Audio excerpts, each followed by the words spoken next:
उद्धव ठाकरे साहेबांचा हा जो दौरा आहे हा टच अँड गो ज्याला म्हणतात, जाऊन बाँड्रीला शिवणं आणि निघणं एवढा तो दौरा आहे. लोकांमध्ये फक्त अशी बातमी गेली पाहिजे की उद्धव साहेबांनी झंझावती दौरा केला.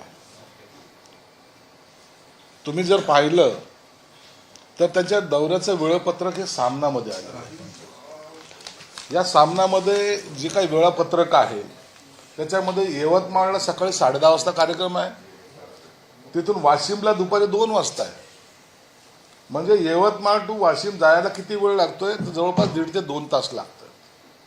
आणि 2 वाजताचा तो दौरा, त्याच्यानंतर वाशिम ते हिंगोली 4 वाजता वाशिमला दौरा, हिंगोलीला दौरा.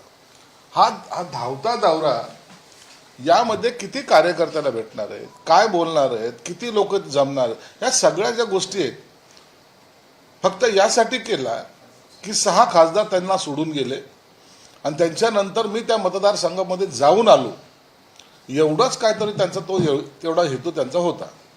बरं, आता उद्धव ठाकरे दौऱ्याला निघाले आणि विमानात योगायोगाने म्हणा की ठरवून देवेंद्र फडणवीस सोबत होते. सोबत दौरा झाला आणि त्यानंतर उद्धव ठाकरे म्हणतात गोपनीय बैठक झाली, महत्वाची बैठक झाली, लवकरच निर्णय कळेल. दोघंही एका विमानात होते. खऱ्या अर्थानं मोदी साहेबांनी जे इंधन वाचवा असं जे म्हणलंय त्याला प्रतिसाद म्हणून आयुष्यात पहिल्यांदा ते इंडिगोच्या विमानाने गेले, म्हणून ती बातमी होऊ शकते. आता त्या विमानामध्ये काय बोलले, खरं तर असा काही संवाद झाला असावा असं मला वाटत नाही, परंतु संवाद झाला पाहिजे. राजकीय जरी आपण आपले मार्ग वेगळे असले तरी हितसंबंध हे माणसात जपले पाहिजे. माझ्यासारखाचे अनेक उभाटातले अनेक नेते आहेत, त्यांच्याशी माझे आता आजही जवळचे संबंध आहेत. म्हणून संबंध ठेवणं याला राजकारणामध्ये महत्त्व सुद्धा असतं. म्हणून त्यांचे काही असे बोलणी झाली असावी असं मला काही वाटत नाही. एक चर्चा फार सुरू आहे पण या निमित्तानं की आदित्य ठाकरे आणि उद्धव ठाकरे चार्टर विमान सोडून प्रवासी विमान, भरपूर चर्चा सुरू आहे. भरपूर चर्चा यासाठी की त्यांनी मान्य केलं की मोदींकडे जो काही विजन आहे त्याला आपण प्रतिसाद दिला पाहिजे. पहिल्यांदा हे बसतायत. नसता 35 मिनिटाचा प्रवास मुंबई टू संभाजीनगर जरी करायचा असला तरी त्यांना चार्टर्ड लागत होतं. आणि त्या म्हणून आता त्यांचा कल नेमका कुठं झुकतोय ही खरी अर्थ याच्यातून बातमी निघते.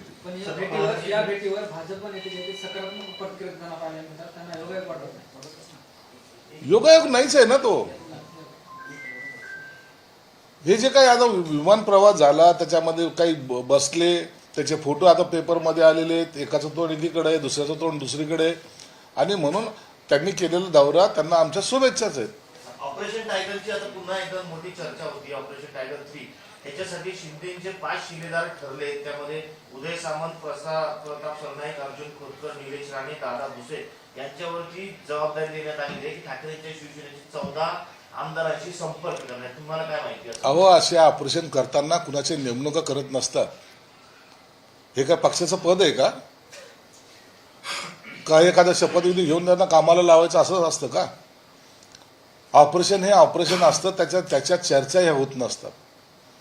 म्हणून कोण कुठं काय कामाला लागलं, कोणी काय करावी, कोणी काय जबाबदारी घ्यावी हे एकनाथ शिंदे साहेब ठरवत असतात.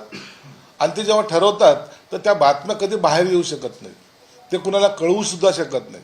आणि म्हणून ऑपरेशन टायगर 3 हे निश्चित होईल, परंतु अशा नेमणुका करून ते होणार नाही, तर ते गुप्तपणे होईल. आणि ज्या दिवशी सक्सेस होईल त्या दिवशी एकनाथ शिंदे साहेब त्याची घोषणा करतील.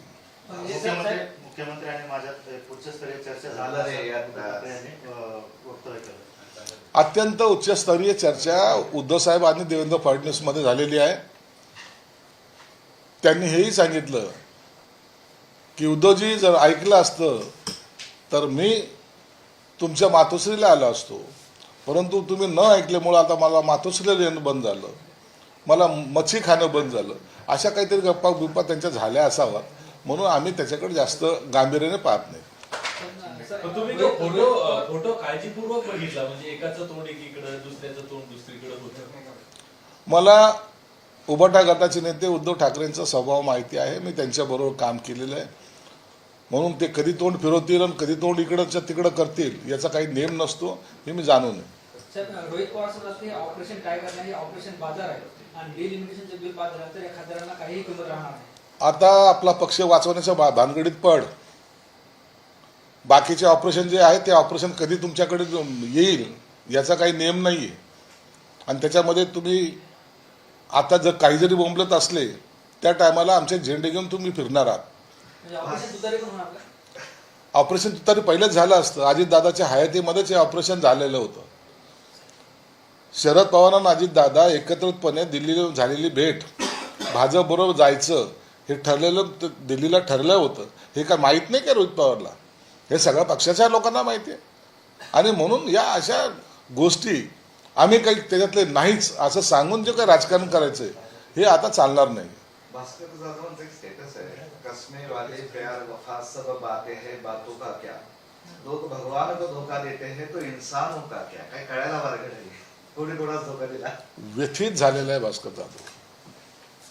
भास्कर जाधव ज्या पद्धतीचं त्याचं आक्रमक स्वभाव आहे, स्पष्ट वक्तेपणा आहे, त्याला त्या उभाटामध्ये कवडी शून्य किंमत देत आहेत. हा संताप तो व्यक्त करतोय. म्हणजे राजकारणामध्ये 30 वर्षाच्या या विधानसभेच्या याच्यामध्ये काम केलेला एक आमदार उभाटामध्ये गेल्यानंतर त्याला काय वागणूक मिळते हे आपण सर्वांनी पाहिलेलं आहे. म्हणून मला वाटतं तर भास्कर जाधवांनी आता आपला मार्ग हा शोधला पाहिजे. इतकी वर्ष ही लोक माझ्यासोबत होती याची मला लाज वाटते असं उद्धव ठाकरे म्हणतात. म्हणजे तुम्ही किंवा तुमचे खासदार. हो, त्यांना लाज वाटते ना. आमच्याबरोबर राहायला त्यांना लाज वाटत होती म्हणून तर आम्ही बाजूला गेलो. भाजपमध्ये युती केली तर आम्ही युतीत सडलो. हे जे टोमणे मारची सवय आहे ना, या टोमण्यामुळंच हा पक्ष बरबादीला गेलेला आहे, खाल संपलेला आहे. परंतु त्यांना आजही वाटतं की मी तेच पुराणा देवानंदच्या पिक्चरमधला सारखा आहे ना हिरो, आजही मी तसा जवान आहे. परंतु असं चालत नाही. पक्ष संपला हे मान्य करा. सुरुवातीला जे आमदार गेले तर त्यांना 50-50 कोटी रुपये 50 खोके दिले. मग हे खासदार जे गेले त्यांना किती कोटी दिले असं विचारतात. आम्हाला किती दिले, त्यांना किती दिले, तुम्हाला किती पाहिजे हे सांगा. तुमचा काही रेट काढायचा आहे का? कुणाला आमदाराला किती दिले याची चौकशी तुम्हाला कशाला पाहिजेत? खासदार दिले त्याची चौकशी तुम्हाला कधी कशाला पाहिजेत? तुमचा काही रेट असेल तर तसं सांगा, त्याचं द्या आम्हाला कोटेशन, आम्ही भाऊ विचार करू त्याच्यावर. दिल्लीत 2 गुजराती बसले म्हणून तुम्ही काही करू शकणार का असं जे आहे ते सनसनाटी सवाल विचारत जे आहे ते राज ठाकरेंनी जय शिष्टमंडळ दिला काल भेटीमध्ये. आता तो वाद संपलेला आहे. जैन शिष्टमंडळ राज ठाकरे साहेबांकडे गेलेलं आहे. त्यांनी त्यांच्यातला झालेला संवाद झालेला आहे. पुन्हा त्याच्यावर आता खिपली काढणं योग्य नाही. दोन्ही समाजातले तेढ आता संपली, हेच आपल्यासाठी आनंदाची बातमी आहे. जे खासदार आहेत हे जे खासदार फक्त माझ्या शब्दावर निवडून आले होते असं उद्धव ठाकरे म्हणतात. आता हा त्यांचा जो अहंकार आहे ना, ह्या अहंकारापायीच हा पक्ष संपत चाललेला आहे. मग सगळे तुमच्या शब्दाखातीरच निवडून आले, तुमच्या नेतृत्वातच आले. मग मागच्या विधानसभेला हे आमदार कमी का झाले? 63चे आमदार तुमचे 20 वर का आले याचं उत्तर आहे का तुमच्याकडे? मग या अपयशाचा जबाबदार कोण? मुंबई महानगरपालिकेमध्ये तुमच्या नेतृत्वाखाली सत्ता का गेली याची जबाबदारी कोण घेणार आहे? तुमच्याच नेतृत्वाखाली आलेले आमदार, खासदार, जिल्हा प्रमुख, पदाधिकारी पक्ष सोडून गेले, याची जबाबदारी कोणाची? म्हणून ह्या सुद्धा जबाबदारी आता उभाटाने घेतल्या पाहिजे. शिवीगाळ करणं ही महाराष्ट्राची संस्कृती नाही असं उद्धव ठाकरे म्हणतात. हे त्यांनी संजय राऊतला कानामध्ये सांगितलं पाहिजे. संजय राऊतला हे जर तुम्ही पहिले सांगितलं असतं तर कदाचित पक्षाची आणखीन इतकी वाताहत झाली नसती. पुण्यात सातेच्या कार्यक्रमात भाजप खासदार मेधा कुलकर्णी आणि भाजप आमदार अभिमन्यू पवार यांच्यात नाराजी नाट्य पाहायला मिळालं. हा कार्यक्रम मराठा समाजाचा आहे, तुम्ही बसल्यावर वाद होईल असं अभिमन्यू पवार म्हणल्याचा मेधा कुलकर्णीचा दावा आहे. तर मी कोणताही जातीवाचक शब्द उच्चारला नाही असं अभिमन्यू पवार म्हणतात. आता त्या व्यासपीठावर नेमकं काय घडलं याची आम्हाला कल्पना नाही. परंतु जे काही आपल्या माध्यमातून फोटो वगैरे पाहिलेले रागाने जाताना याची दखल मुख्यमंत्र्यांनी घेतली असेल आणि मला वाटतं त्याच्यावर मुख्यमंत्र्यांनी बोलणंच योग्य होईल. भास्कर जाधवच्या स्टेटसची चर्चा झाली. आता उदय सामंतांनी एक स्टेटस तर जोडलेलं आहे, म्हणजे केलंय त्यांनी. त्यात एकनाथ शिंदे आणि मुख्यमंत्री यांचा हात हातात आहे आणि योग्य माणसाचा हात धरला तर काय होतं आणि अयोग्य माणसाचा हात हातात धरला तर काय होतं ते समजून घ्यायला वसं लिहिलेलं आहे. द्योतक म्हणावं जोडून.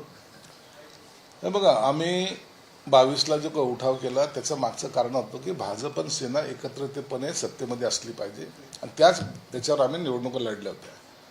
म्हणून योग्य ठिकाणी योग्य वेळेला जर निर्णय घेतला तर काय होतं याचे परिणाम आता आपण पाहत आहेत. जेव्हा उठाव केला तर यांचं काही अस्तित्व राहणार नाही, हे बंडखोर आहेत, गद्दारे म्हणले जातात. पुन्हा त्याच नेतृत्वामध्ये एकनाथ शिंदे साहेबांच्या नेतृत्वामध्ये 2024ची निवडणूक लढवली गेली. त्यांच्याच नेतृत्वामध्ये एवढे सर्व आमदार बहुमताने 232 निवडून आले आणि म्हणून नेतृत्वाचं गुण एकनाथ शिंदे साहेबांनी दाखवले. म्हणून योग्य हातात हात असणं, त्यांचं असलेलं नेतृत्व आणि देवेंद्र फडणवीसचे असलेले नीती या दोन्हीचा संगम जेव्हा होतो त्या टायमाला सत्ता परिवर्तन होतं हे आपल्याला दिसून आलेलं आहे. आमदार रोहित पवार म्हणाले टायगर 3 ऑपरेशन असं म्हणू नका, हा अपमान आहे टायगरचा आणि ऑपरेशन बाजार आहे. ऑपरेशन टायगर म्हणू नका, ऑपरेशन म्याऊ म्हणू, आम्ही ऑपरेशन आणखीन काही म्हणू, परंतु एक लक्षात घ्या की आता हे सगळे ऑपरेशन तुमच्यावर होणार आहेत. तुम्ही पण या ऑपरेशन पासून वाचणार नाही. रोहित पवार असं म्हणालेले आहेत की एकनाथ शिंदे यांना केंद्राकडून बळ दिलं गेलेलं आहे कारण की त्यांना खासदार कमी होतात म्हणून दिलं, आणि दुसरी बाजूला इथले भाजपचे जे मुख्य नेते आहेत त्यांना चेक देण्यासाठी एकनाथ शिंदे यांना बळ दिलं जात आहे केंद्राकडून. अहो, एकनाथ शिंदे साहेबांना बळ दिलं तर काय चुकीचं काय? आम्ही एनडीएचे घटक आहोत. आम्ही कोणतंही काम करताना एनडीएसाठी काय योग्य आहे त्या संदर्भामध्ये आमचं काम चालू असतं. म्हणून त्याच्यामुळं भाजपच्या स्थानिक म्हणजे महाराष्ट्राच्या नेतृत्वाला काही चॅलेंज देण्याचा प्रश्नच उद्भवत नाही. आम्ही मिळून हे सर्व ऑपरेशन्स करत असतो आणि म्हणून कुणाला डावलण्यासाठी कुणाला पाठिंबा दिला असं म्हणणंच चुकीचं आहे. सर, देवेंद्र फडणवीस और उद्धव ठाकरे दोनों एक ही फ्लाइट से सफर किया, इसके अलग अलग अटकलें लगाई गई. अरे उद्धव साहब ने पहली बार प्राइवेट विमान न लेते जाते हुए मोदी साहब ने जो कहा है कि ईंधन बचाओ, उनका उन्होंने वो भूमिका का स्वागत किया, ये कह सकते हो.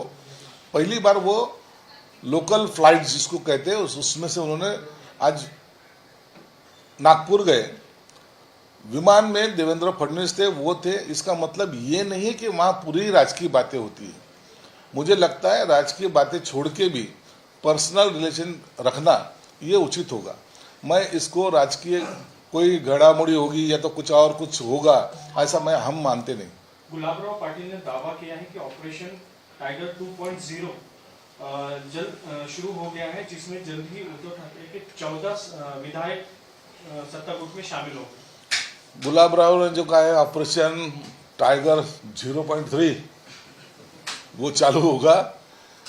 अरे बहुत सारे ऐसे विधायक हैं जो अभी उबाटा में रहना नहीं चाहते और मुझे नहीं लगता कि इसको ज़्यादा वक्त लगेगा. जल्द से जल्द ये आमदार भी हमारे साथ में आपको दिखेंगे. एमआईएम के नेता असदुद्दीन ओवैसी ने राम मंदिर चोरी मामले में जो आरोपी है उनके घर पे बुलडोजर कब चलाएंगे, उनको गोली कब मारेंगे, ये सवाल सरकार से पूछा है. ये सवाल का जवाब वहाँ के गवर्नमेंट देगी, वहाँ की सरकार देगी. और एक बात ज़रूर है, वहाँ जिसने भी चोरी की, आप अभी तक देखेंगे आप 8 आरोपी को अटक भी की गई, किसी को वहाँ बख्शा नहीं जाएगा, इतनी बात तय है. रोहित पवार ने ऑपरेशन टाइगर को टाइगर का मजाक उड़ाना कहा है. उसे ऑपरेशन बाजार, जैसा नेताओं की खरीदो फरोख्त, ऑपरेशन बाजार कहना चाहिए. आता रोहित पवार ने हमको सजेस्ट करना चाहिए कि हमने इसको क्या नाम देना चाहिए. ऑपरेशन टाइगर नहीं देते, ऑपरेशन बाजार देने का है तो बिकने को कौन बैठा है? आप भी हो उसमें, तो आपके लिए क्या नाम रखना चाहिए वो अगर उन्होंने सजेस्ट किया तो वही नाम से हम उनको पुकारेंगे. उन्होंने ये दावा भी किया है कि महाराष्ट्र की बीजेपी और एकनाथ शिंदे इनमें कोई तालमेल नहीं है. एकनाथ शिंदे जी को जो 6 सांसद फोड़ने का जो चीजें आई थी वो सारी दिल्ली बीजेपी से प्रोवाइड की गई.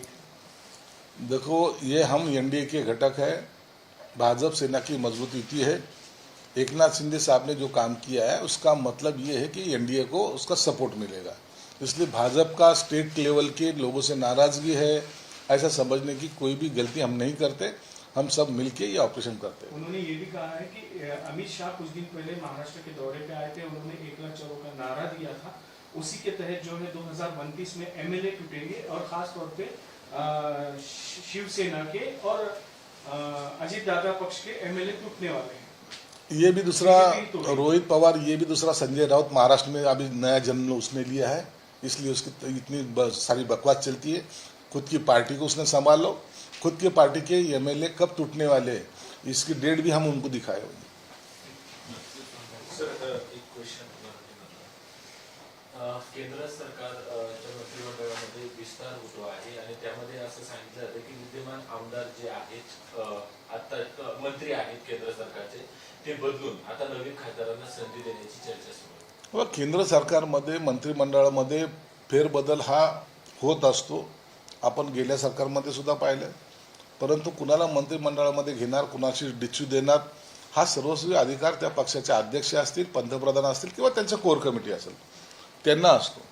आपण जर पाहिलं तर हे काय विस्तार जेव्हा होतो त्याच्या एक दिवस अगोदर ही गुप्त असलेली यादी त्या दिवशी डिक्लेअर होते। आता जे काही बातम्या चाललेल्या आहेत याला डिच्यू, त्याला घेणार, त्याला काढणार, या सगळ्या बातम्या आहेत। त्यांनी योग्य वेळेला तो योग्य निर्णय घेतात। मला वाटतं अधिवेशनाच्या पूर्वी असा काही फेरबदल होऊ शकतो।